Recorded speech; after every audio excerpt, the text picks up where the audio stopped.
নমস্কাৰ আবৃত্তি কৰিবলৈ ওলাইছো ডক্টৰ নিৰ্মল প্ৰভা বৰদলৈৰ দ্বাৰা ৰচিত কবিতা মাহীদেউৰ পুতলা।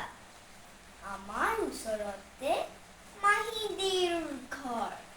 মাহীদেউৰ পুতলাটি হ'ল দিন জ্বৰ, জ্বৰ জ্বৰ পানী লগা জ্বৰ। ডাক্তৰ মাহীদেউৱে ক'লে, ডাক্তৰ আনিবলৈ দাদালৰ দিলে। দৌৰ দৌৰ দৌৰ টক টক টক দুৱাৰত ডাক্তৰে কৰে ঠক ঠক। পুতলাই ভয় খাই কপে ঠক ঠক। ভয় নাই ডাক্তৰে ক'লে, লাহেকৈ পুতলা বেজী এটি দিলে।